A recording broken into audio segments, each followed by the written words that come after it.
नमस्कार। Peptic time Madhya Pradesh समाचार देख रहे हैं आप और मैं हूं अंकुर यादव।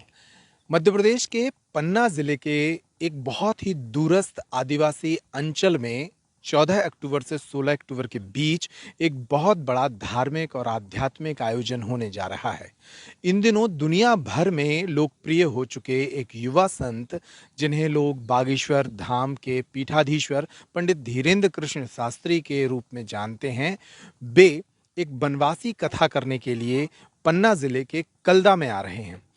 कल्दा एक ऐसी जगह है जहां पर लगभग 90% आबादी आदिवासी और बनवासियों की है और बागेश्वर धाम के पीठाधीश्वर का कहना है कि इन्हीं बनवासियों के बीच में बैठकर वे बनवासी राम की कथा सुनाएंगे। ये पहली बार है जब देश की कोई बहुत बड़ी व्यासपीठ जंगल में बैठकर कथा करने जा रही है। जाहिर है आयोजन बड़ा है और धार्मिक जगत में इस आयोजन के कई मायने हैं।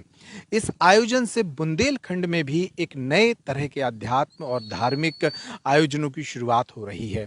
इस वक्त हम पन्ना जिले के उसी कल्दा गांव में हैं जहां 14 अक्टूबर से वो कथा होने जा रही है। यहाँ पर पंडाल आ चुका है, आप देख सकते हैं। जो टेंट है वो आ चुका है, बहुत विशाल टेंट यहाँ पर लगने वाला है और ऐसा माना जा रहा है कि उन 3 दिनों में लगभग 2 से 3 लाख लोगों की आबादी, जो कि दुनिया भर में उनके फॉलोअर हैं, वो यहाँ पहुँचेंगे।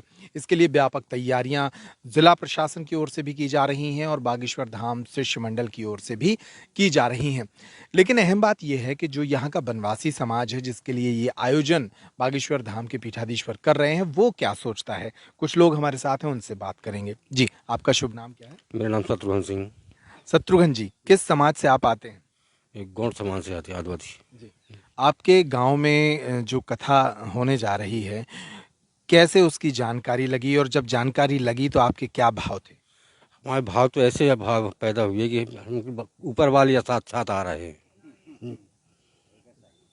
क्या सोच रहे हैं कथा में? जब 3 दिनों तक यहाँ आयोजन होगा, अभी आपके एक साथी कह रहे थे कि हमारे गांव में तो दिवाली के पहले ही दिवाली होने वाली है। तो मानते हैं सर। सच है ये? सच है। बनवासियों के लिए कभी आपने सुना था कि कोई इतना बड़ा संत आदिवासियों बनवासियों के बीच में बैठकर कथा करेगा? ये विचार कैसा लगता है आपको महाराज जी का? महाराज जी का भी तो विचार सुने नहीं है, आखिर में बताते हैं लोग बात के अच्छे उपदेशक देते हैं। कुछ झाड़ फूक भी करते हैं शायद।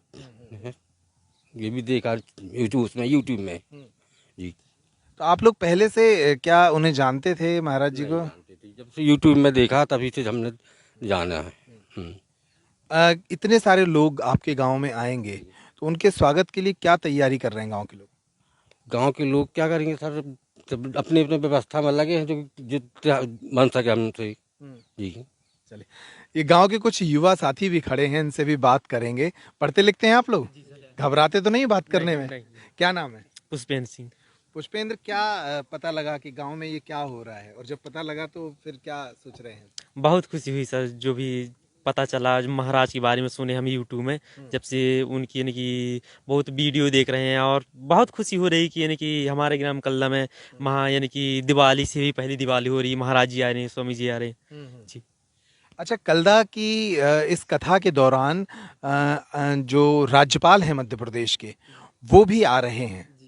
तो उनके साथ कुछ और भी आयोजन हो रहे हैं, स्वास्थ्य शिविर यहाँ लगना है और भी आयोजन होने हैं। तो इसको लेकर क्या तैयारी कर रहे हैं गांव के लोग? गांव के लोग जो है सर, जितनी भी व्यवस्था होगी सर करेंगे बहुत। जी। खुशी है सबको? जी सर जी, बहुत खुशी। बहुत खुशी है। जी जी, हमारे साथ भारतीय जनता पार्टी अनुसूचित जाति मोर्चा के अध्यक्ष भी हैं, हम उनसे भी चर्चा करेंगे। पहले तो इस पर बताइए कि जो महाराज जी ने ये कथा का आयोजन यहाँ रखा है, इस पर आपके विचार क्या हैं? हमें तो बहुत खुशी है सर। हम कभी जिंदगी में नहीं सोचे थे कि ऐसा कार्यक्रम, बहुत कार्यक्रम महाराज जी का यहाँ कल्दा में आगमन होगा।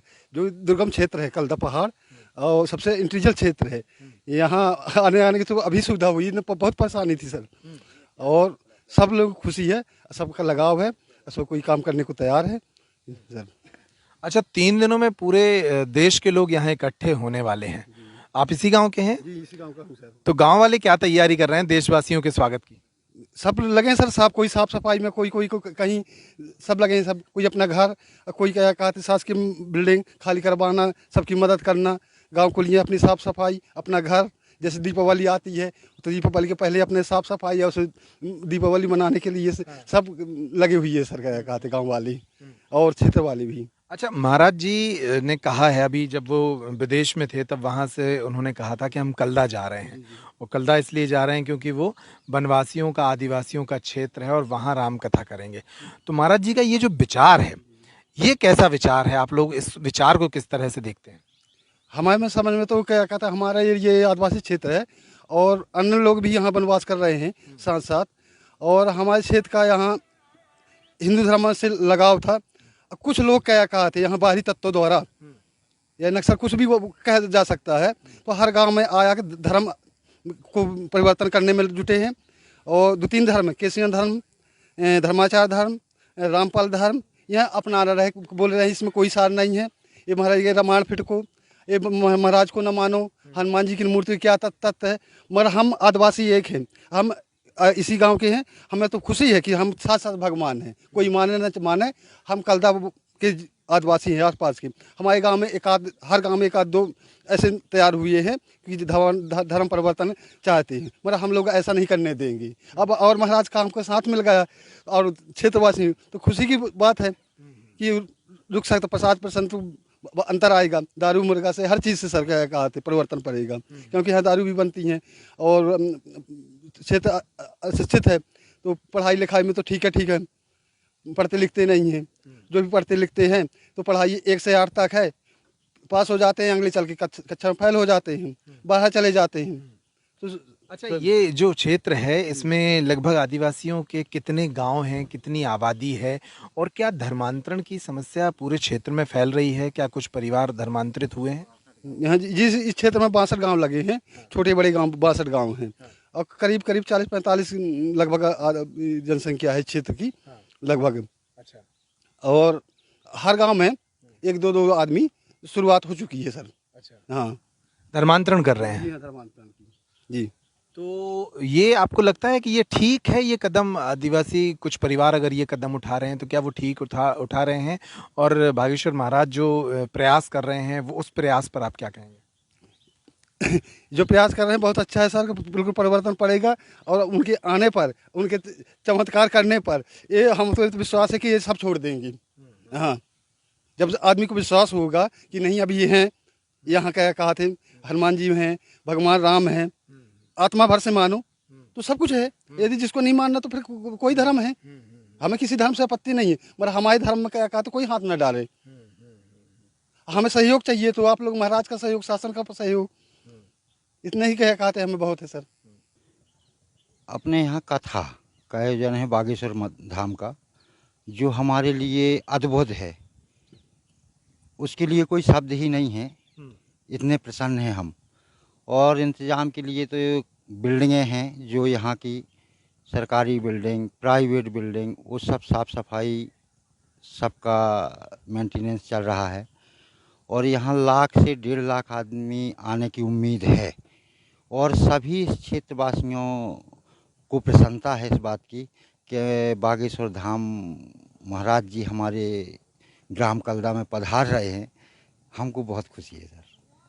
अच्छा, गांव के लोगों ने कभी जो सोची थी कि देश के इतने बड़े संत जो विदेशों में भी कथा करने जा रहे हैं आजकल, वो कभी कल्दा जैसे गांव में कथा करने भी आएंगे, और उन्होंने कहा है कि ये आदिवासियों, वनवासियों के बीच में बैठ के वो राम की कथा सुनाएंगे। तो इसका कितना संदेश आदिवासी समाज में, वनवासी समाज में जा रहा है, और वो समाज क्या सोच रहा है गांव का? यहाँ तो कभी ऐसा नहीं सोचा था सर कि कभी ऐसा समय भी आएगा, लेकिन सब उन्हीं की कृपा है बागेश्वर धाम की। और यहाँ जो मैसेज जा रहा है कथा के मामले में, वो बहुत अच्छा जा रहा है। हर एक गांव से लोग बाग इसमें इंटरेस्ट लिए हुए हैं। जी हाँ। क्या कल्दा की भौगोलिक स्थिति कैसी है, जातिगत स्थिति कैसी है, कितनी का आबादी है, कौन कौन से लोग हैं, का रोजगार व्यापार करतबे, ये सब के बारे में? यहाँ रोजगार में तो पूर्णतः वन उपज में डिपेंड है आदमी। वन ही उपज एक रोजगार है। यहाँ ना कोई फैक्ट्री है, ना कोई रोजगार के साधन हैं, बस आजीविका उसी वन से चल रही है लोग बागों की। सबसे ज़्यादा यहाँ ST SC का है। बाकी 5% लोग समान पिछड़ा अन्य लोग हैं। बाकी ST SC ही यहाँ सब कुछ है। और मैसेज भी उनके अंदर तो ये बात है कि इतने बड़े संत अगर कलदा में पधार रहे हैं तो इससे बड़ी बात कुछ है ही नहीं हमारे लिए। आदिवासी समाज से आपकी चर्चा हुई होगी, आप चूंकि सरपंच भी हैं।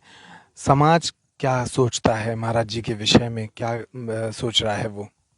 समाज में कुछ हैं लोग बाग के जो ठीक ठाक नहीं, लेकिन अधिकतर लोग 90% लोग उनकी महाराज के लिए बिल्कुल आत्मा से लगाव है उनका। तो महाराज जी पहली बार जब गांव में आएंगे तो कैसे स्वागत करेंगे आप लोग? उनका स्वागत तो अद्भुत होगा सर। हाँ, ढोल नगाड़ा कलाश हर चीज़ झोंका जाएगा, जितना हमसे बन सकता है यहाँ के लोग बागों से वो सब कुछ लगाएंगे हम उनके स्वागत के लिए। हमने सुना बहुत सारे दिए बन रहे हैं। बिल्कुल जी हाँ। 2500 कलश बन रहे हैं। 2500 दियों का ऑर्डर दिया हुआ है, जो कंप्लीट हो जाएंगे तो 3 दिन तक अपन को दीपावली मनाना है। पहले दिवाली के पहले कलदा में दिवाली। दिवाली है जी हाँ जी, दिवाली के पहले दिवाली। वाह। जी तो महाराज जी से गांव के लोग जुड़े हैं, पहले से जुड़े हैं, कैसे जुड़े हैं, क्या सोचते हैं धाम के विषय में, क्या उनकी सोच है? उनके जो दिव्य दरबार लगते हैं, उन दरबारों में जो समस्याओं का समाधान होता है, उसके बारे में आप लोग क्या सोचते हैं? यहाँ से कुछ लोग दिव्य दरबार में गए, उनको 100 में 100% उनको आराम वहाँ जाने से। उनकी हाजिरी तो नहीं लगी, लेकिन वहाँ जाने से लोग बाग ठीक हो रहे हैं। तो उनके आत्मा में और उनके अलावा हमारी आत्मा में वो चीज़ है कि बिल्कुल महाराज जी अगर यहाँ आ रहे हैं तो हम तो धन्य हैं। जी, ग्राम कलदा में बागेश्वर महाराज की कथा दिनांक 14, 15 एवं 16 अक्टूबर को है, जिसमें महामहिम राज्यपाल जी के मार्ग उसमें शिविर का आयोजन होना है। स्वास्थ्य शिविर एवं बागेश्वर महाराज की कथा का आयोजन हो रहा है और चित्रकूट ट्रस्ट से नेत्र शिविर भी लग रहा है एवं हम लोग पूरी शासकीय सफाई बिल्डिंगों की सफाई कर रहे हैं। गांव में भी हर घर में रंगाई पुताई का कार्य चल रहा है। सभी लोग उत्साहित हैं कि हमारे घर में, हमारे गांव में गुरुजी आ रहे हैं, जिसमें हर घर में रुकने की व्यवस्था, सभी बाहर से आने वालों को रुकने की व्यवस्था, टॉयलेट की व्यवस्था एवं पानी की व्यवस्था और साफ़ सफाई सभी चल रही है। माननीय कलेक्टर महोदय के निर्देशन में ये सब काम चल रहा है और ज़ोर तोड़ से काम चल रहा है। 1-2 दिन में पूरा हो जाएगा। इस गांव में लगभग कितनी सरकारी इमारतों को तैयार किया जा रहा है? लोगों की जो संख्या है, क्या अनुमान है कि कितने लोग देश भर से यहाँ आ सकते हैं? उनके लिए जो ज़रूरी सुविधाएं हैं, उनके लिए क्या-क्या अभी तैयारियां की जा चुकी हैं? जी, अभी तक 30 से 35 शासकीय बिल्डिंगों को तैयार किया है, जिसमें सभी की रंगाई पुताई हो चुकी है और 1 लाख से 1.5 लाख के बीच में यहाँ आने की संभावना है पूरे देश में। और 70-80 हज़ार तो इसी क्षेत्र के लोग हैं, जो वो सभी लोग आएंगे और उत्सुकता के साथ आ रहे हैं और जश्न मना रहे हैं और हर घरों में दीपावली जैसे साफ सफाई चल रही है। जी, ये पूरा गांव जो है वो काफ़ी दूरस्थ अंचल है, आदिवासी क्षेत्र है, जी, जी। वनवासी क्षेत्र है। जी। तो इस गांव में इतने बड़े आयोजन को किया जा रहा है, ग्रामीणों का क्या सोचना है, क्या लोगों का रिस्पॉन्स है? जी, सभी लोग खुश हैं। कभी सोचा नहीं था कि गुरुजी का कार्यक्रम होगा और महामहिम राज्यपाल जी की अध्यक्षता में ऐसा कार्यक्रम होगा और स्वास्थ्य शिविर लगेगा। ये कभी नहीं सोचा था, जो हो रहा है।